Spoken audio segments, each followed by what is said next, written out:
Eh ben let's go. Eh bien bonjour à tous et à toutes.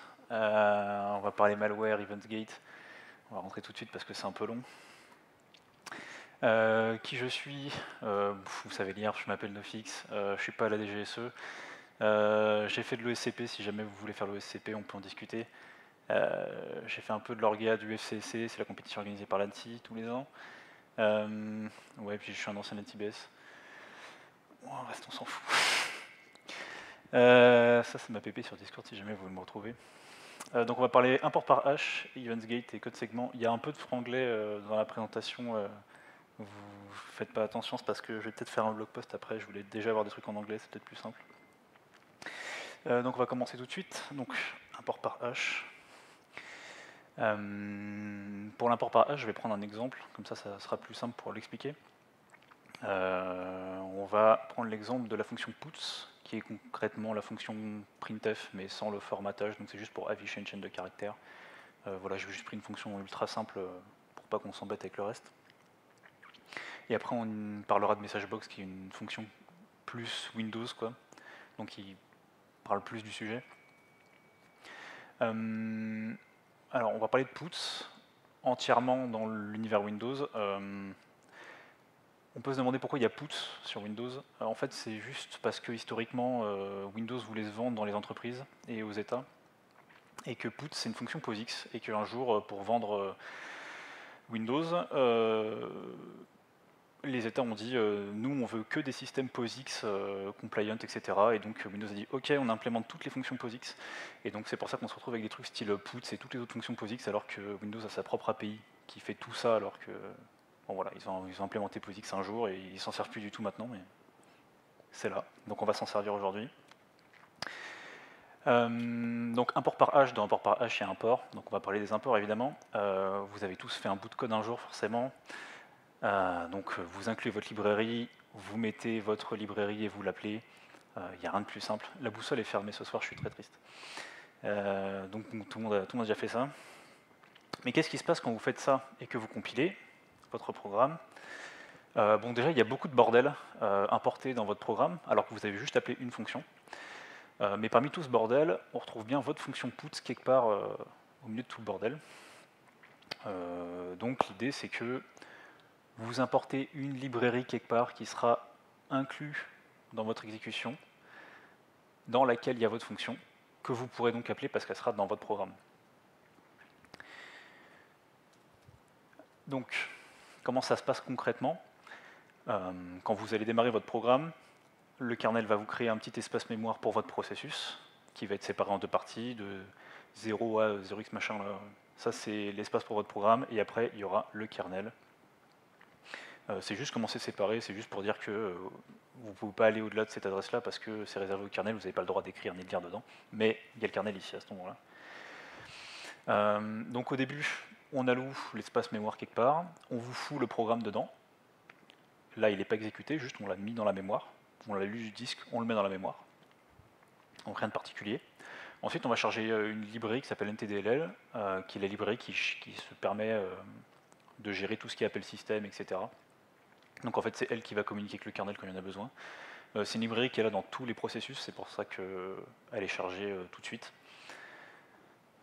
Et ensuite, votre programme, il va lire de quoi il a besoin dans votre programme, et il va charger toutes les DLL relatives à ce dont il a besoin. Donc par exemple, vous avez besoin de puts.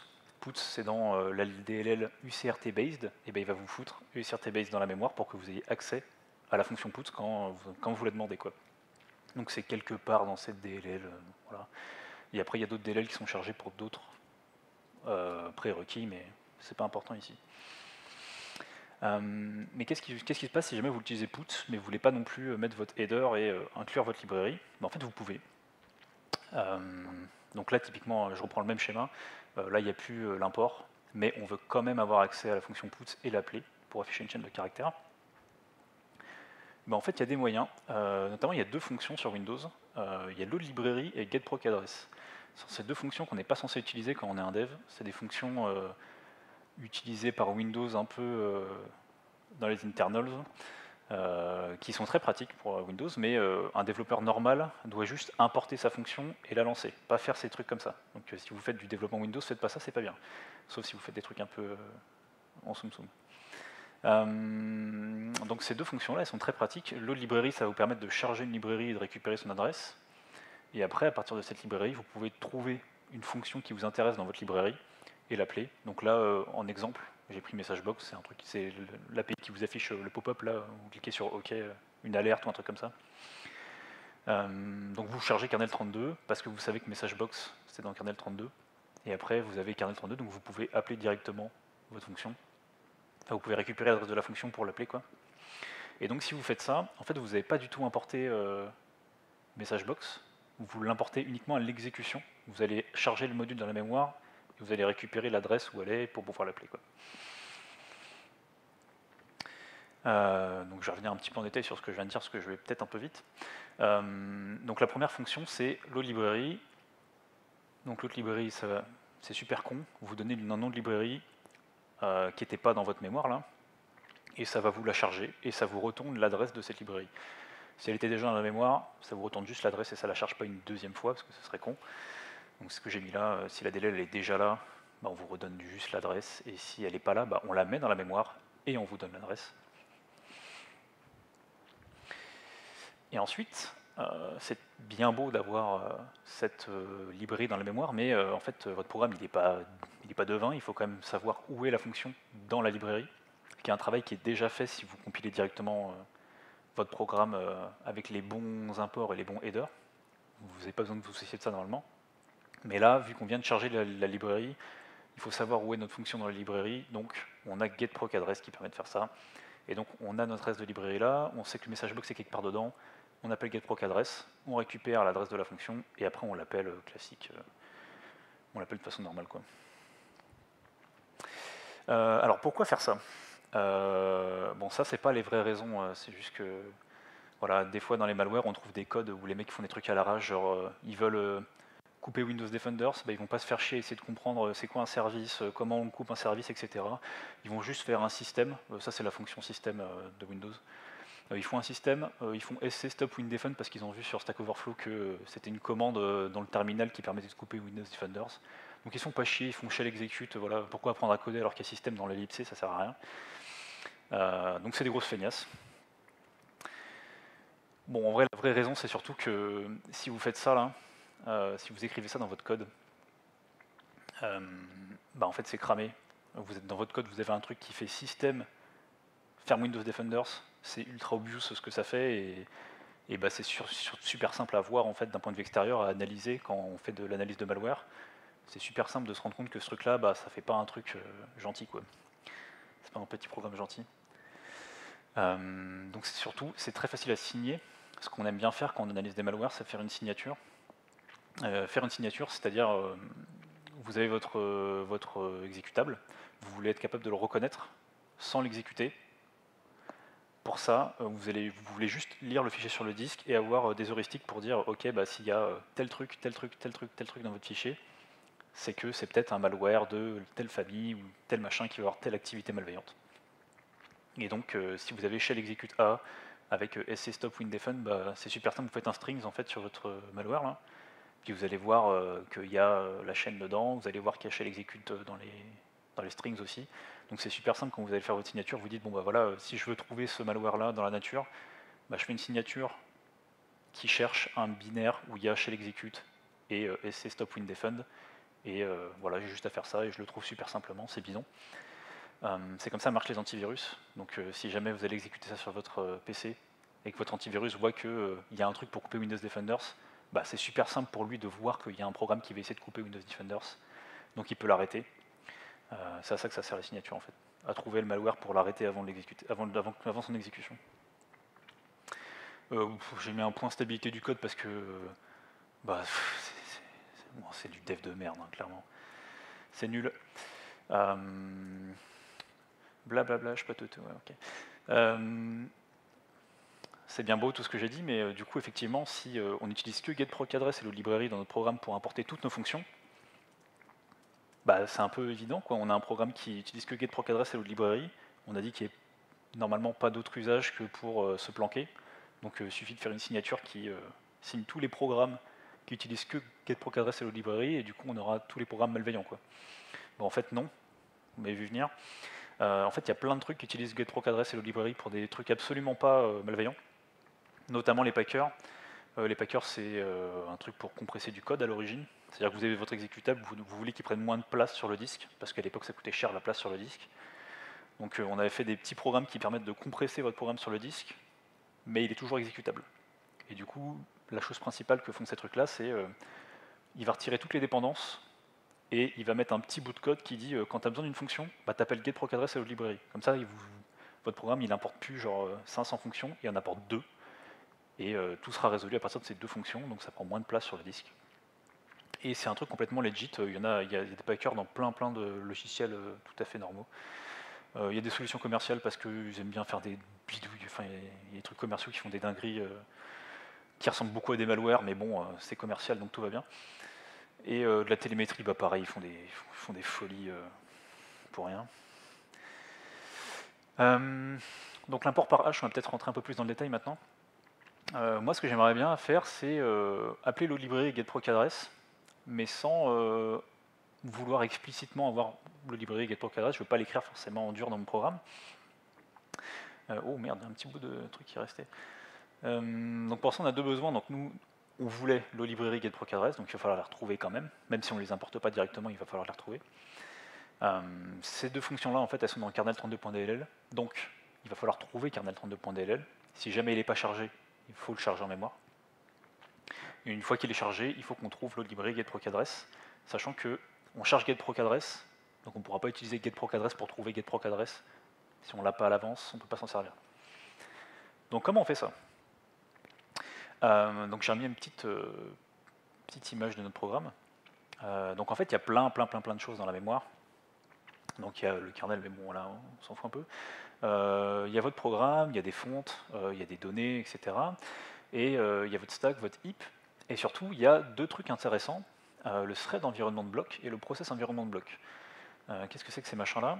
Le thread environnement de bloc, c'est une énorme structure de contexte qui est en train de décrire qu'est-ce qui est en train de se passer dans votre binaire, qui a des informations un peu générales, style est-ce que votre programme il est en train d'être debug, est-ce que quelles librairies sont chargées dans votre programme, quel est le nom du programme, plein de choses. Et du coup, dans ce thread environnement de bloc, il y a aussi le process environnement de bloc qui donne des informations pas sur le thread, mais sur le processus en lui-même. Et donc ces 2 machins-là, en fait, ça va être vachement pratique. Parce que du coup, dedans, bah, comme j'ai dit, il y a un truc, par exemple, il y a un flag pour savoir si on est en train d'être debug.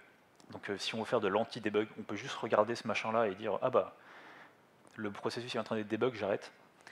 Il y a beaucoup de choses, là j'ai coupé parce que la structure elle est énorme. Nous, ce qui nous intéresse, ça va être ce petit champ en dernier, là, le dernier champ que j'ai encadré, PEB LDR data LDR. LDR, c'est pour loader. C'est une structure qui est utilisée par le loader Windows quand on fout votre programme dans la mémoire. Il faut charger toutes les dépendances, il faut charger tous ces trucs-là. Et donc, il y a une structure qui est un peu réservée à cet effet. Et c'est cette structure-là qu'on va exploiter. Dans cette structure-là, en fait, il y a plein de choses. Et surtout, ce qui nous intéresse, c'est qu'il y a ça, inload order module list. Ce machin-là, en fait, c'est juste une liste de toutes les DLL qui sont chargées dans la mémoire pour votre programme. Et il se trouve que là-dedans, si on la parcourt, oui, bon, très bien.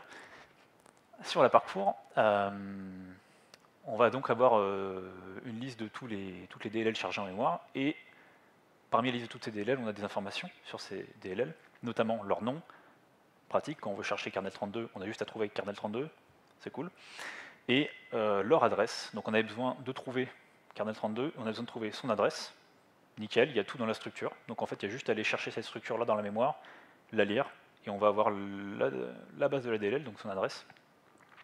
Et donc pour la trouver, en fait on parcourt juste la liste, et puis on compare le nom jusqu'à tomber sur le nom qui nous intéresse, en l'occurrence kernel32.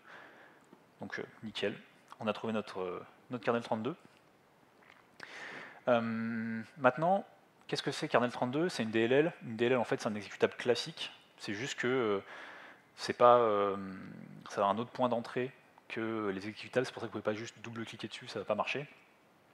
Mais en soi, c'est vraiment un exécutable classique de base, juste avec une entrée différente, et ça exporte au moins une fonction, parce que c'est le but, c'est une librairie, il faut que ça donne des fonctions à des gens, c'est le principe d'une librairie. Mais sinon, c'est un PE, tout ce qu'il y a de plus classique, donc on peut totalement regarder dans ce qu'il y a dedans, quoi. Alors là, il y a un gros truc bien imbitable qu'on ne doit pas voir. L'idée, c'est que, vu que c'est un PE, tous les PE ont un header qui définissent des caractéristiques, notamment son nom, son prénom, quels sont ses imports, c'est ça qui nous intéresse. Combien de sections il a, voilà, il y a plein d'informations dans l'header. Le header Windows, c'est un peu le bordel. Donc là, il y a plein de structures qu'on peut suivre petit à petit. Donc il y a le DOS header qui est le header historique. On récupère le NT header qui est le header actuel d'EP Windows. Dedans, il y a un optional header qui est globalement pas vraiment optionnel, qui permet d'importer plein de choses. Dedans, il y a un data directory qui, je ne sais pas pourquoi ça s'appelle data directory, qui est en fait la liste des sections de votre binaire, et dedans, la première section de votre binaire, c'est les imports. Et donc les imports, c'est quoi? C'est juste la liste des fonctions qu'il y a dans votre programme.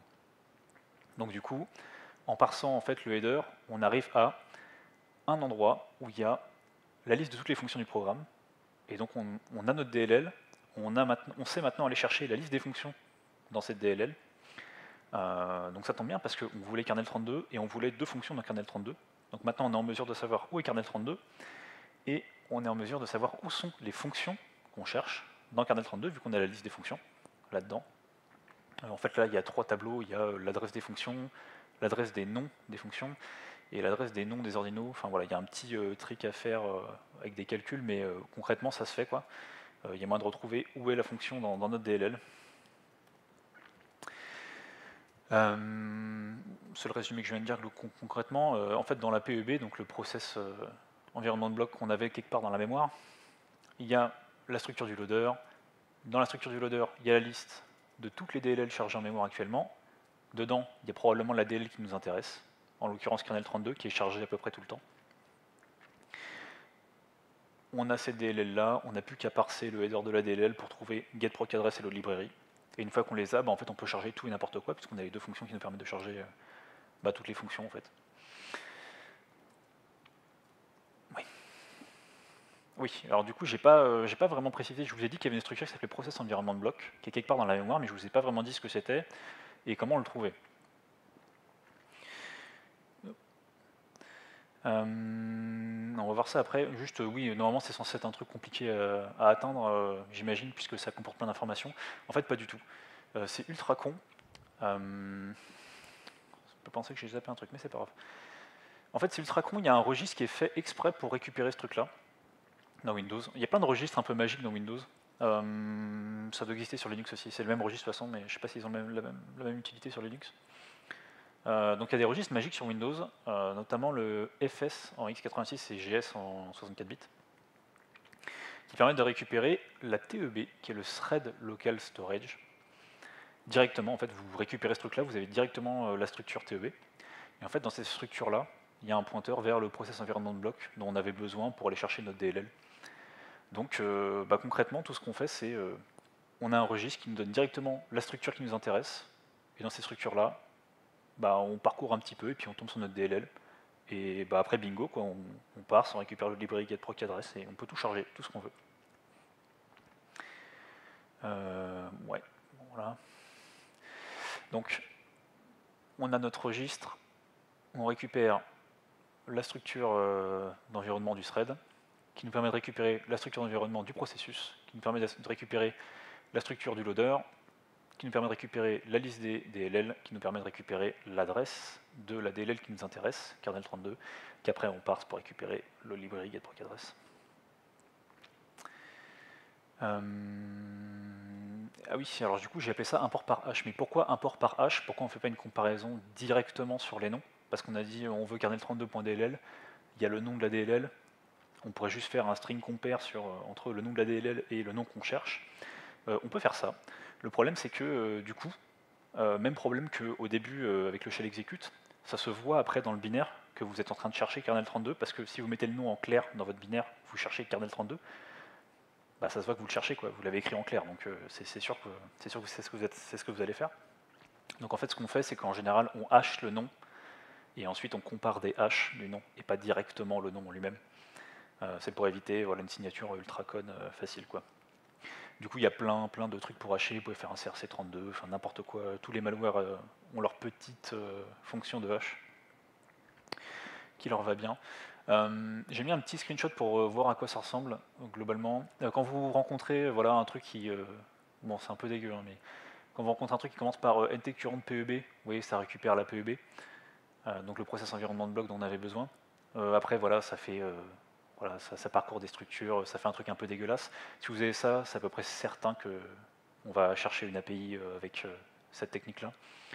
Et donc concrètement, en dessous, j'ai mis un deuxième screen où on voit l'appel à une fonction dont l'unique but c'est de résoudre un appel. Donc ce que je veux dire, c'est là dans ce cas-là, imaginons on veuille récupérer MessageBox, le truc qu'on avait dit au début. On va avoir besoin de deux hashes, le hash de la DLL dans laquelle il y a MessageBox, pour savoir où est-ce que je dois trouver ma fonction, et le hash du nom de la fonction. Donc en fait, vous allez toujours avoir une fonction qui va être appelée, avec deux constantes, deux hash. C'est toujours comme ça, et du coup en général dans les programmes, à chaque fois qu'ils vont appeler une fonction, vous allez voir ce machin-là, qui va récupérer d'abord la fonction avant de pouvoir l'appeler, et du coup c'est ultra visible parce que vous allez voir que dans votre fonction, il y a vraiment genre 25 fois la même fonction qui est appelée, donc V0 ici, mais voilà, il y a 25 fois la même fonction qui est appelée, tout le temps avec deux arguments, qui sont deux trucs hexadécimales, souvent un peu similaires, du coup c'est ultra cramé que c'est ça quoi, t'as 25 appels similaires qui sont récupérés. Les contre-mesures, alors le truc qui est un peu chiant avec l'import par hash, c'est que c'est galère à analyser parce que vous allez arriver, vous en tant qu'analyste, vous regardez le truc, vous voyez pas les fonctions appelées directement, vous voyez une espèce de bouillie que j'ai montré avant, là, ce machin-là, qui est pas du tout beau à lire et un peu chiant à analyser. Heureusement, il y a des gens qui ont travaillé dessus, évidemment, parce que c'est un problème que on rencontre tout le temps, les malwares font que ça tout le temps. Donc il y a OALabs qui est une très bonne ressource si vous voulez faire de l'analyse de malware, qui ont fait un projet sur GitHub dont le but est justement de résoudre automatiquement tous ces imports-là dans votre analyse. Vous ouvrez IDA et puis avec leur plugin, vous allez avoir un truc qui résout directement les fonctions, etc. Vous n'allez pas vous embêter à regarder c'est quel algorithme de hashing ils ont utilisé pour résoudre les noms, etc. Machin. Donc vous avez ça qui est tout fait, qui est tout prêt, qui est incroyable. Vous pouvez le scripter vous-même si vous n'avez pas la flemme. Sinon, vous pouvez juste débug le programme. Concrètement, vous débuguez le programme. Vous laissez ce genre de fonction-là, la V0, vous la laissez s'exécuter. Vous voyez quelle fonction il a résolue parce que le retour, ça va être la fonction, quoi. Le retour de cette fonction-là, ça va être la fonction. Donc vous l'exécutez, vous regardez le retour, vous voyez que c'est genre sleep, vous savez que ça a résolu la fonction sleep, et du coup voilà, vous débuguez toutes les fonctions une par une et vous allez trouver. C'est un peu long, mais bon, ça marche. On va passer dans la deuxième partie de cette présentation, sur la EventsGate, qui va taper un peu plus sur les internals de Windows. Donc l'historique d'où ça vient, le nom EventsGate, qu'est-ce que ça veut dire? Donc sur Windows, vous avez des systèmes 64 bits en général, mais vous pouvez quand même exécuter des programmes 32 bits, ce qui est vachement pratique, parce qu'il y a plein de gens qui ne compilent pas en 64 bits, pour des raisons X ou Y. Mais pour exécuter du programme 32 bits, sur un système 64 bits, il y a des petites bidouilles qui sont faites. Notamment, en fait, il y a du code 64 bits chargé dans des programmes 32 bits, qui sont exécutés en 64 bits, alors que votre programme il est en 32 bits. Bon, c'est une petite bidouille de Windows. Là, j'ai affiché par exemple les modules chargés en mémoire dans un programme 32 bits, et là, en fait, il y a des adresses 64 bits au début, enfin à la fin, je veux dire.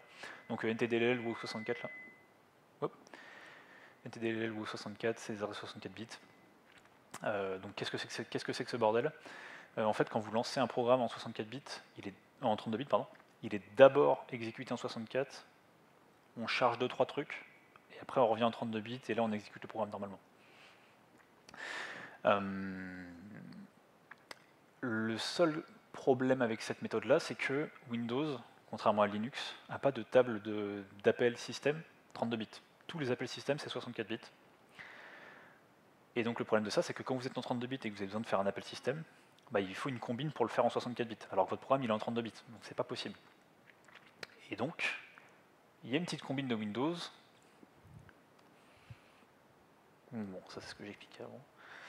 Il y a une petite combine de Windows quand vous voulez faire un syscall 32 bits alors que votre Windows il est en 64 bits. En fait, on va faire un appel système en 64 bits depuis le code 64 bits qui va été chargé. Donc j'ai dit, j'aurais dû présenter ça du coup. J'ai dit qu'on avait du code 64 bits chargé et qui était exécuté au début. Effectivement, il y a il y a deux NTDLL dans un programme.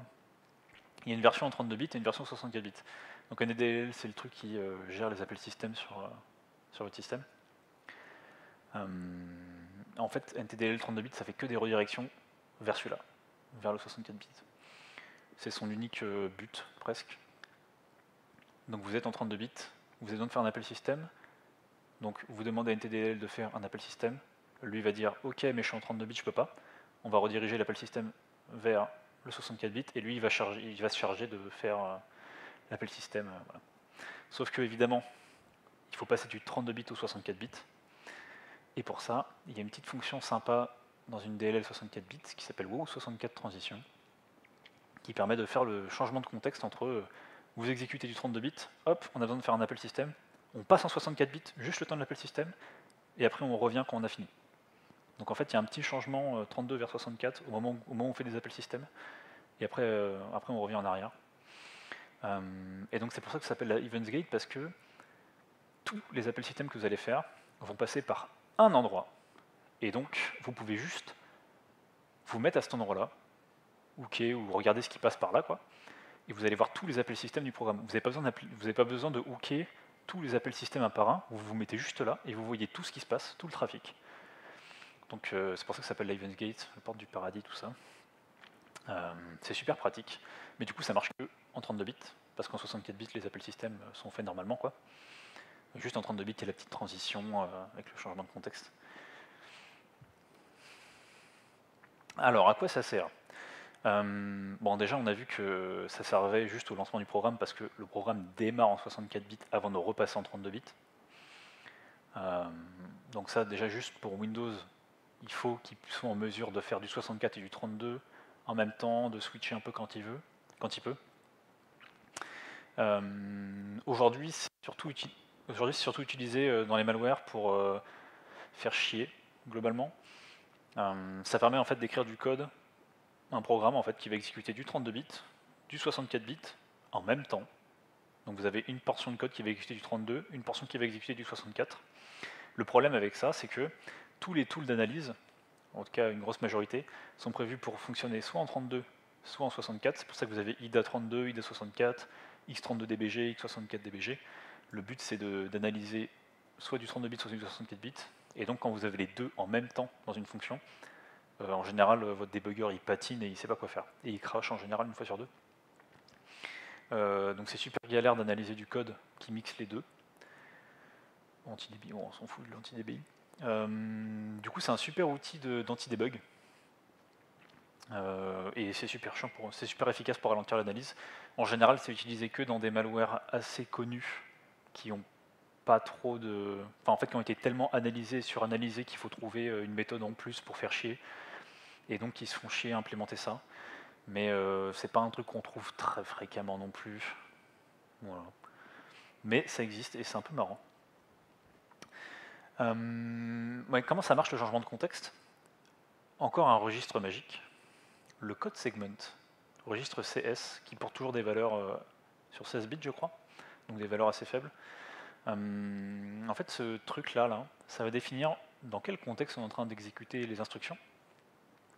Et donc ça définit tout un tas de choses, notamment, est-ce qu'on est en train d'exécuter du code 32 ou 64 bits, ou 16 bits aussi, c'est possible.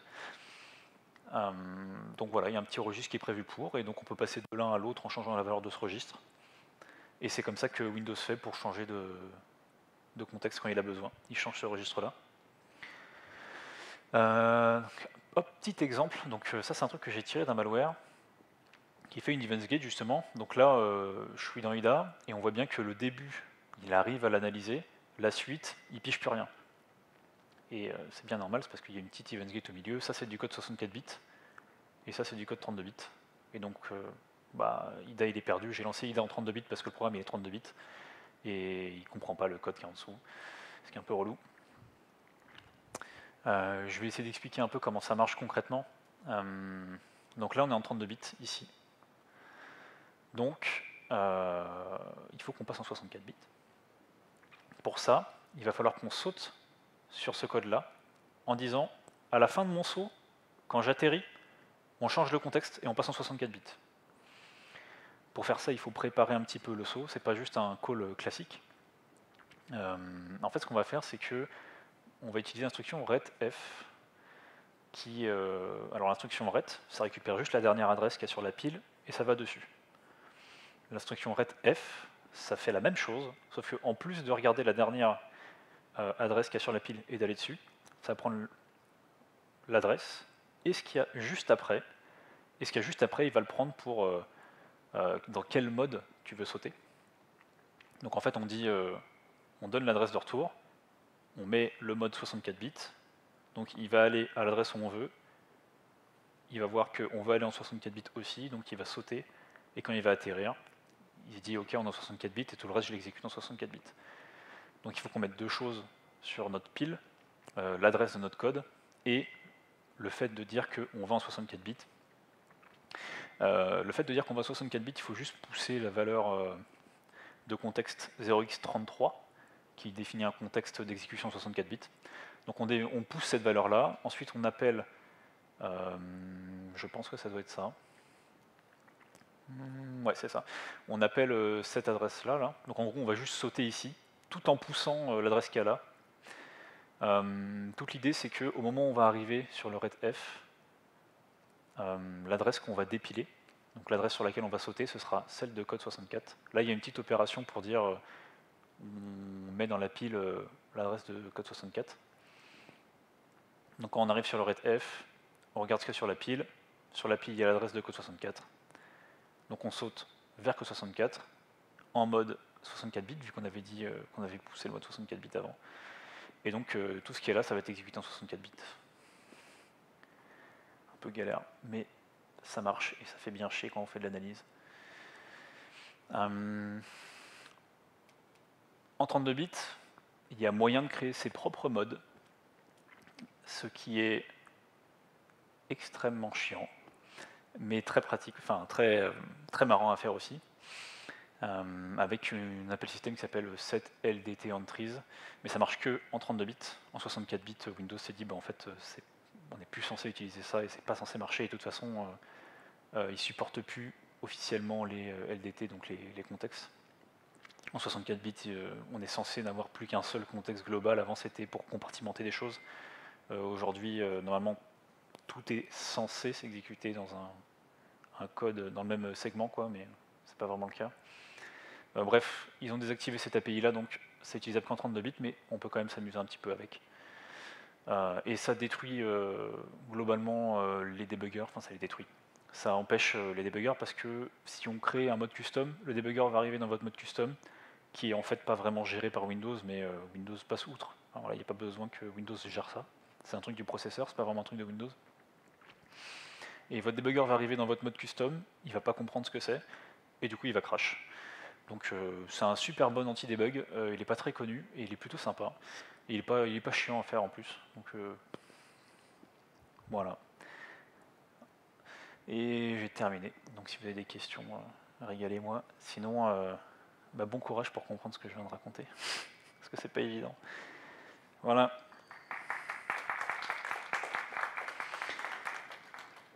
À moins qu'il y ait des questions.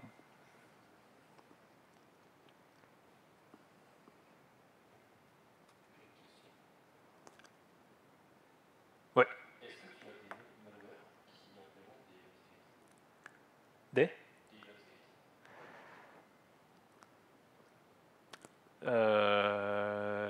Dridex, je pense. Dridex, si tu cherches un peu du côté de Dridex, tu dois en trouver. Trickbot. Ah, Dridex, non, peut-être pas Dridex. Trickbot. Trickbot, c'est sûr. Voilà.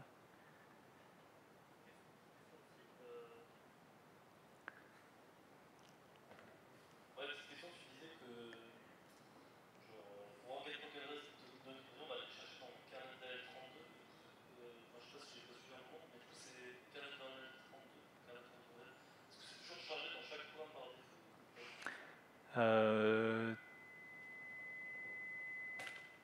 Merci.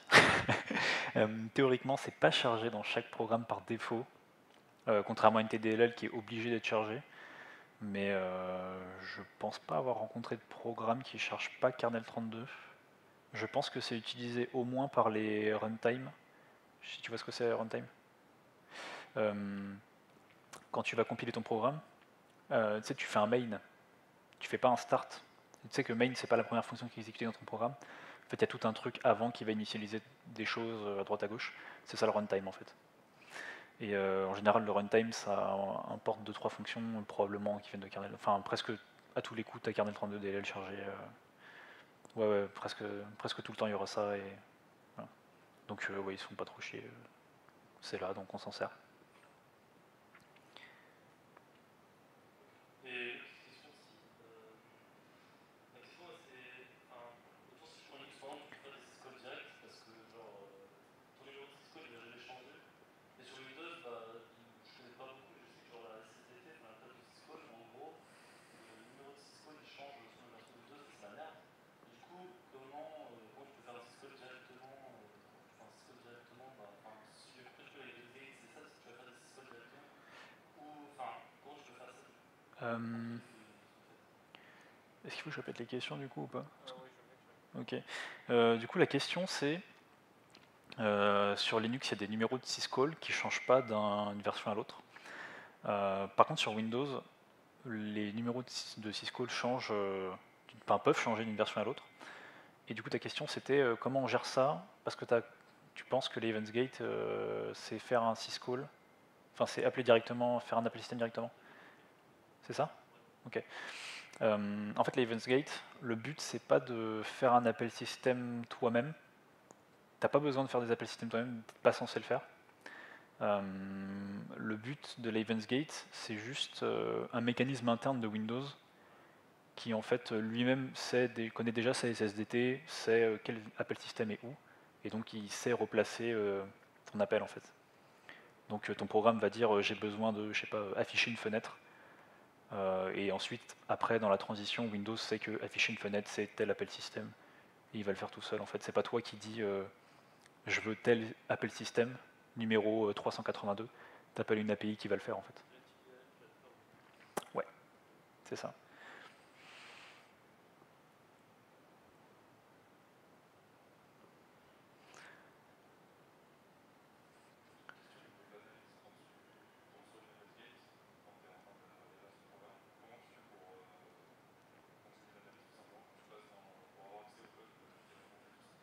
Ouais.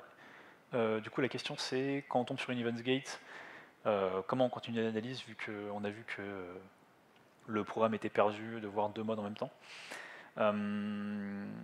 Alors en général, de ce que j'ai vu en tout cas, les Eventsgate c'est une partie de code qui est assez courte. Donc c'est dans un autre mode chiant à analyser, mais c'est assez court.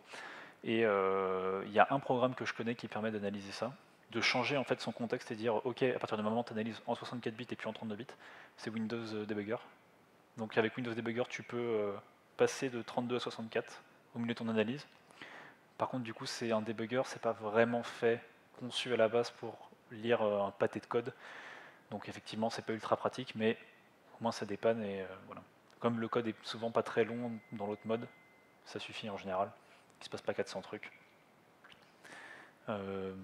L'exemple que j'ai en tête souvent, c'est juste il va écrire quelque chose dans un buffer et l'exécuter. Bah, c'est très simple à faire et voilà. Il faut juste que tu saches qu'il le fasse, quoi. Donc, voilà.